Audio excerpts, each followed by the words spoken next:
What's up, you guys? Thank you for tuning in to Brunches of Bunches. I'm here with my lovely co-host V. And today's guest, we have Stay Wavy Always. You feel me, Yeah, Mr. what up? Anthony? What up? Yes. How you doing? How you feeling? I'm doing. Y'all want the transparent answer? Yeah. uh, I'm feeling better. Now that it's 2021, new year. Um, as I explained to y'all earlier this week, I was feeling kind of depressed. And this is my first time on social media in a while. I deleted it. I went a AWOL, a whole hiatus. I just needed to reinvest in myself. But I'm feeling good right now. We here to love on each other and Yes. have a discussion. So I'm here. I'm ready. Yes. And I guess our introduction question for you is tell us a little bit about your poetry and how poetry allows you to connect to your emotions. And what has Mhm. that done for you as a man, being able to express yourself? Poetry. It began when I was I want to say like middle school. Like sixth, seventh grade. I was like I explained to you earlier this week. I was the kid that articulated myself through poems or love letters. I wrote love letters to women or girls at that time in school, and it translated into my who I am as a person. I was always considered the eccentric man, and I always had like my idiosyncrasies highlighted. People always clown me about just being in touch with my emotions or just conscious, but it never really affected me. It was mostly men that like talked down on me, but I'm actually trying to change the narrative around men and being emotional, because it's kind of a taboo as a male to be emotionally expressive. So I'm trying to alter that and change the narrative.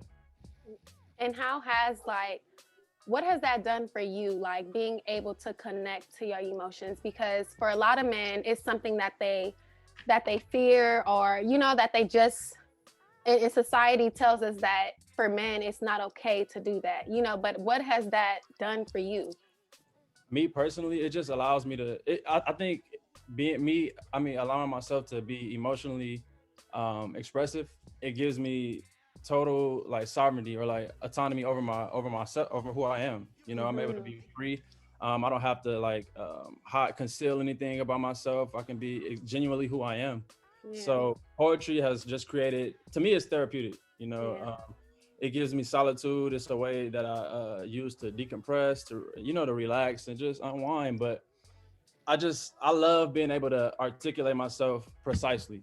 You know what I'm saying? I feel like there's a word or a phrase for everything that you feel. So I Yeah. usually use that. Yeah.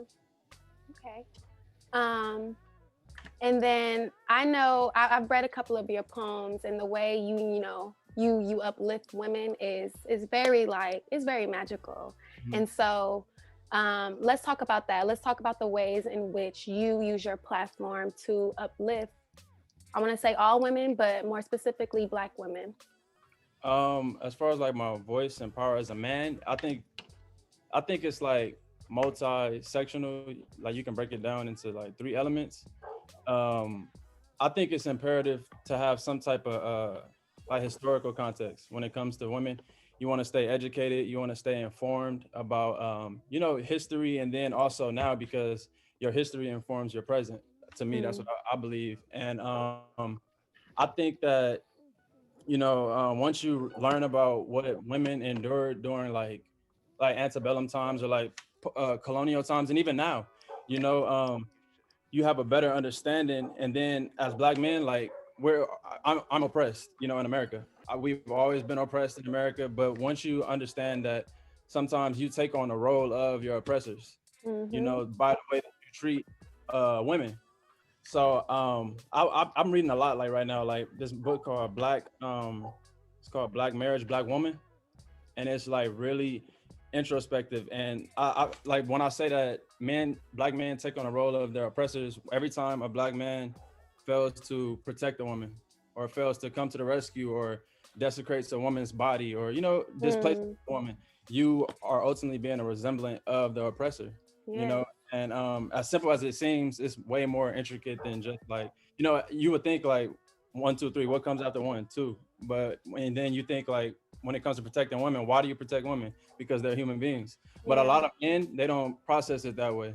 So Yeah. that's why I broke it down into like one, it's imperative that, and not only imperative, but just pertinent that Black men have historical context, knowledge of what Black women endured. Yeah. And and not only that, but you also, as a Black man, you have to understand. I think you have to vehemently understand, not just understand, but you have to vehemently understand that you have a due diligence. You have an obligation to protect Black women, Yeah. and that comes for knowing your history. And then I think that also Black men must see value in Black women. A lot of Yeah. times, Black men do not see value in Black women, and that's because they don't see value in themselves. Ultimately, it's Yeah. a reflection. So, Yes. and thirdly, like I said, it's just the historical context of it. I think that it's crucial for Black men to do their research just on how much women have been subjected to in the past. And once Mhm. you realize that, you'll be like, you'll have a different, like, it'll resonate differently, I agree. different. And then speaking on history, I know that other cultures and other race, they don't necessarily they haven't coined their type of love, right? So I feel like we are the only culture that say Black love. Yeah. Where do we think historically um, that was determined, or why do we think that was coined for us? I don't necessarily know the origins behind black love or like how it derived, but I feel like I don't know. I'm a fan of Black love. I'm an advocate of everything Black. But Black love to me, when I hear the term, like Black love is iconic. It's eye Mhm. defying, in my eyes. And I know every time I hear the term, I feel like it has like a kind of like a rebellious undertone. Mm. Like Yes, yeah. like when I'm in love with a Black woman, or just with my homies, I feel like I'm defying history, because for so long in America we were deprived. We weren't even able to love each other, like, historically. To go That's what on, I was thinking. Because yeah. beforehand, Raj and I, we were talking about it, and I was telling her, like, I don't think I'm gonna be able to talk on that just because, like, I don't understand. I don't know, like, I don't know where it came from. But to your point now, like, it got me thinking. You were talking about how it's hard to love someone when you haven't been loved, when you haven't been shown love. It's hard to give something that it's the total opposite of what you've been receiving the entire time. You tend to give what you've gotten. Absolutely. So like that kind of makes sense. Like looking at history, like there was no thing as like Black love because of where it's been, like you had to kind of like love secretly or quietly or something, or you'd be like reprimanded for it. Ooh, V, that's a good one. That's I, kind of so like now it's like you have to acknowledge it because it wasn't always present. And I exactly. want to go, my bad. I want to go further into that just because historically, I feel like the term came about just because it became a revolution for us to learn how to love each other again, right? Because historically, when you go into slavery and even before that, like we've always loved, like we found secret ways to love each other during slavery, right? But it wasn't right for us to do that. So in better terms, you see in society how they try to separate the Black man and the Black Exactly. woman. And so Exactly. now we have to find ourselves. We have to find our love for ourselves, because even in society, we're told that we're ugly, we're devalued, you know. Yeah. So first we have to go through that cycle of loving ourselves, right? Because we're Black, so we got to provide that Black love to ourselves, and Right. then we have to do it to our friends, to our families, to our lovers. And so Yeah. Mm. I think above all, it's a revolutionary term. Definitely. It's when I don't know, when I hear Black love, I just feel like we needed something specific for us, because Black love is, it's not ordinary, it's unique, it's not like anything else. So we needed a term to just embody everything that we are, and I feel like Black love is a representation of that. But Yes. historically, yeah, we, like Europeans, they impose like patriarchy on us and things like that. Like the term Mhm. patriarchy comes from a Eurocentric era, but a Yes. lot of people think that it's surfaced from Black men. Toxic patriarchy, it surfaced from the European. They imposed that on us to separate, to keep the woman subordinate to the male.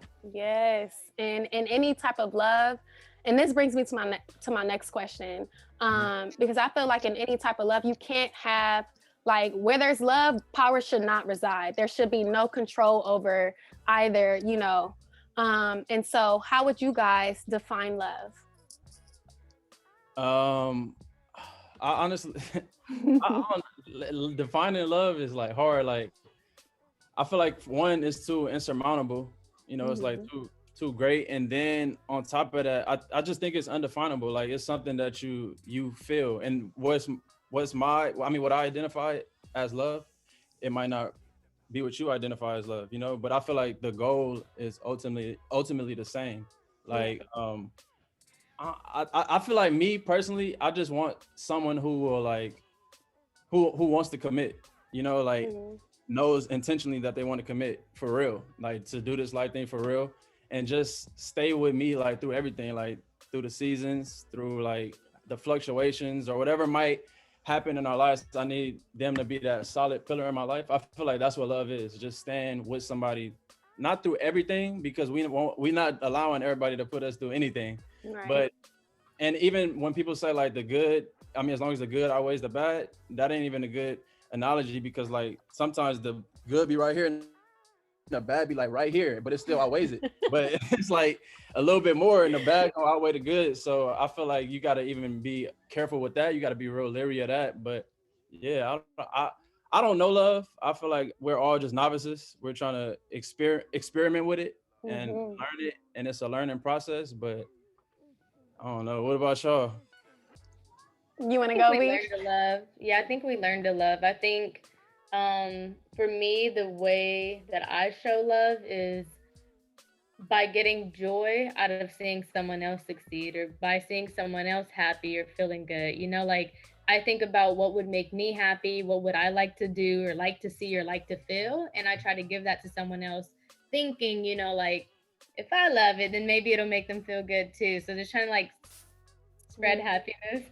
Yeah. I don't know, but I agree that it's a learning progress, you know, like you gotta learn as you go because we don't know. We Yeah, really we don't. don't.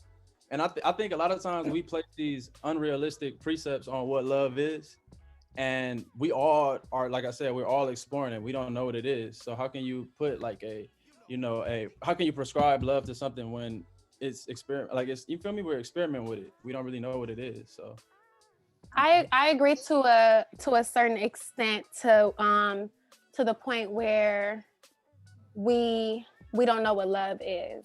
I feel like love naturally exists in all of us. But what I do agree with you guys with is the fact that we are learning as we go.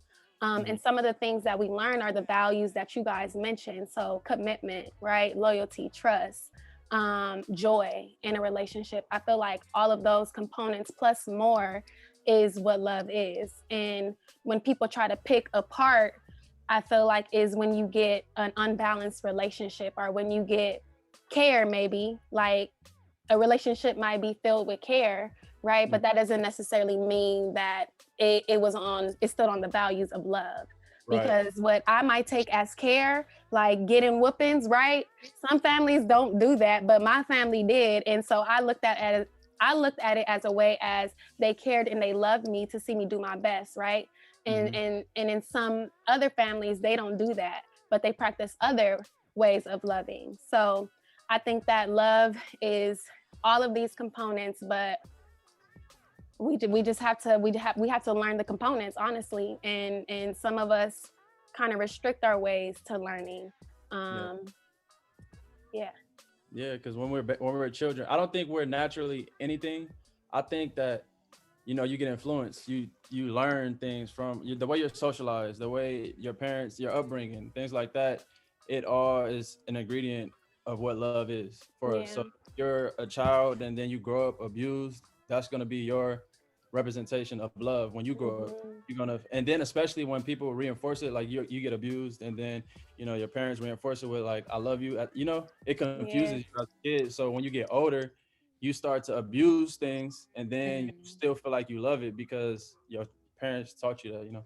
Absolutely. That's Absolutely. crazy. That's crazy. So you could think that you love someone because that's what you experience, you know, like someone will hurt you and then say they love you. So you would think hurt, like you being hurt or you hurting someone else is what love is. Right. Yeah. And it's not necessarily the case. So it's always, like was said, learning love and unlearning love, because we don't, Yeah. like, not everything we learn about love is correct, you know? Yeah.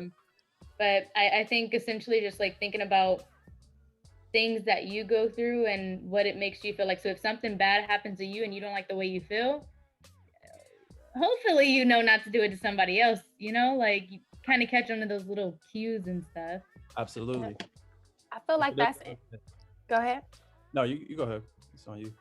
I feel like that goes like, I feel like integrity is also a component of love.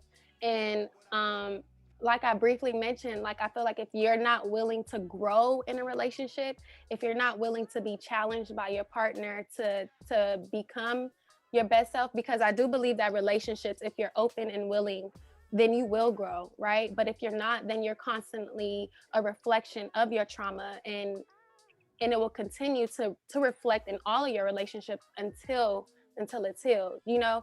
So I feel like holding yourself with integrity, you know, knowing what you bring to the table, knowing how you can continue to grow and be willing to do that, um I feel like that's important to a relationship. Yeah, and I like you made a good point, like a valid point, just being open. You want to be open to Yes. growth. I feel like we never get to that maturation where it's like that's final. We're Yeah. constantly evolving, we're constantly growing. But you have those people, who think like, you got to accept me I mean, as I am. I can't like your toxic behaviors have to be removed, and you have to grow past that. I don't have to accept this. I can remove myself from the situation. But a lot of people are content with where they are, Mm-hmm. so when they're content, they don't think they have any more ability to grow. You know what I'm Yeah. saying? So they cool where they are. Yeah. So do you think that you can love someone without fully exploring or knowing your own traumas or self-loves or, mental health issues? Uh, no. Uh, the thing about healing is I don't even know if, like, what point do you feel like you're ever completely healed? That's like I feel like that's a rhetorical question, but like, when do you ever think that I don't know when You won't. Yeah, you never. never know when Yeah. you're gonna be You're healed. never going to be like complete.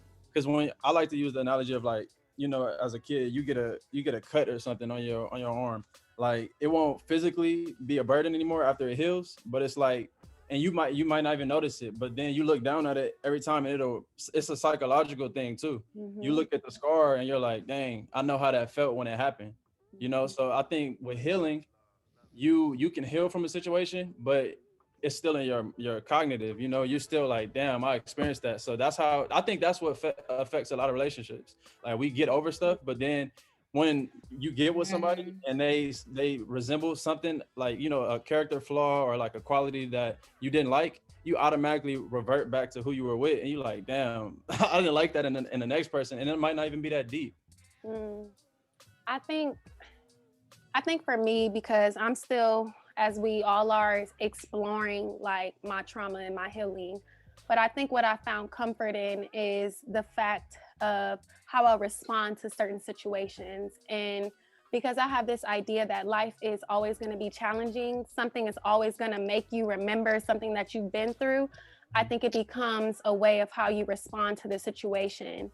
And that's kind of what I mean by growth and like the healing, right? So if I respond in a hurt way, then it's a reflection that I'm still hurting. But if I respond and I acknowledge the hurt in that situation, but I don't let that take over me to in ways that I become or I act out in it, then I'm challenging that, right? And I am growing.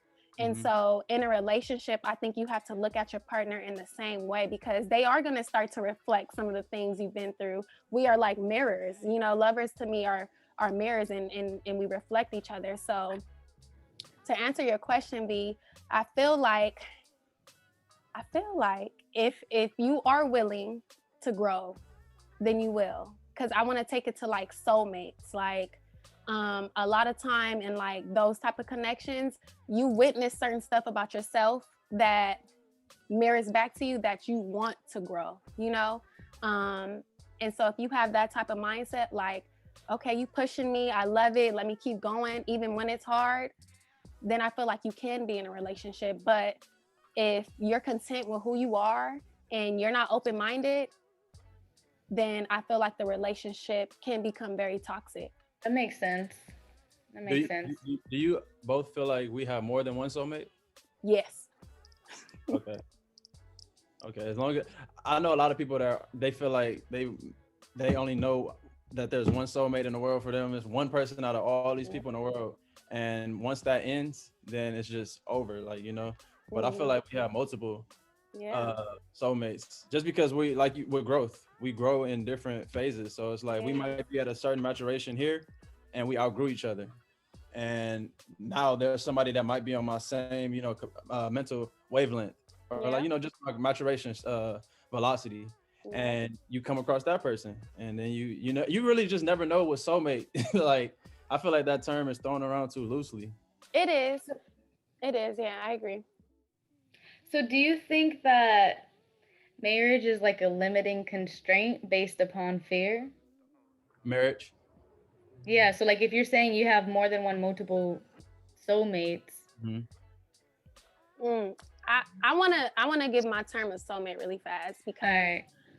I don't think that a soulmate is just confined to being a lover. I feel like, for example, we rooted, girl. You my soulmate. You feel me? We connected for life. We continue to push each other to grow, and I recognize that. Like it's certain people, like he said, my dog was my soulmate, right? He taught me a lot. Like a soulmate is a very strong connection. Like Okay, got it. but, Understood, noted. But my bad, Anthony. You can answer the question. Can you reiterate it one time for me? I feel like it's a bit irrelevant now because I misunderstood what you meant by soulmate. Oh, okay. So when I think of soulmate, it's always in a romantic scenario. Until you brought it up. See, look, you learn something new every day. So I thought you guys meant like there's more than one romantic soulmate for you in the world, which I mean, who knows? I don't know. But I just was wondering if like our ideology of marriage, if you guys think that's like something that's based upon fear or I think that I won't say every, but I know I think a lot of situations have the potential to be like when someone marries someone, they have the potential to be a soulmate, but it's obviously it's that XYZ thing. It's like what you do in that relationship will determine if we are going to be together forever. So a lot of people mess it up with their soulmates, I feel like. And then when they ruin that, you can't just say like, oh, that was my soulmate. I can't. And obviously you two are incompatible. You're not meant to be together and you're single, but you can't say that, okay, there's no one else out there because I had my soulmate already. Like you gotta readjust to the world and then someone else will align with you.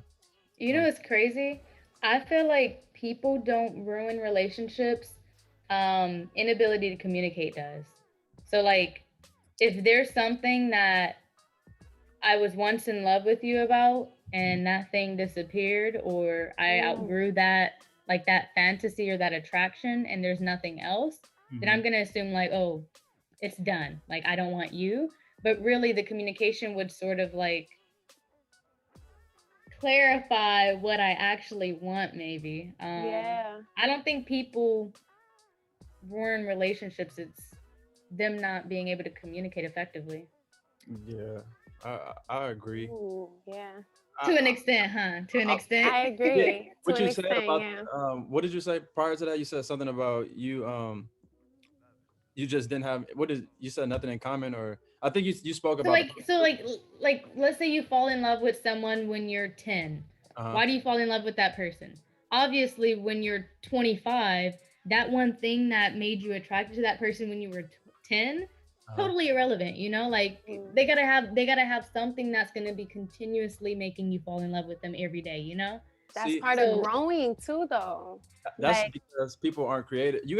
Love is like you got to be creative. Yes, like, it's the art of expression. Yes, people be exhausting all of the possibilities. Like you got to think outside of the box. So I feel like whenever whenever people say like, oh, I don't, like when the example you just used, you said 10 years old and now you're like 21, and you got to still be able to reflect on when you was 10 though. Some way you gotta draw a parallel to now. And I feel like when you keep those possibilities open, then the love will expand. You gotta be creative in it. I totally agree. Um, and to add to that, I feel like love, like when we think about love, we be thinking about what we're gonna give up or what we want from somebody else. And I feel like love is, it's not a compromise, but it does take plenty of sacrifices. And when you look at the art of sacrifices, it doesn't necessarily take away from you. And many times, like you are blessed with something new, you learn a new lesson, right? And I feel like love is that, like you have to learn to grow with that person. You really have to be willing to put some of your issues aside to acknowledge theirs, or even deeper than that, honestly. But like you said, you have to be willing to continue to go. Like it's a commitment. Like you have to. And to me, sometimes that is challenging, because in a lot of marital like situations, you'll hear the person saying, oh, I've outgrown that person. And to me, that's a reflection of their partner, maybe, that they weren't willing to grow with that person, but that person wanted a new experience in their love life and they weren't getting it, right? So yeah. Yeah, a lot of people hit that plateau in love, they don't feel any need to do it anymore, and I think when you, like I said, you exhaust all those possibilities, then it's gonna succumb.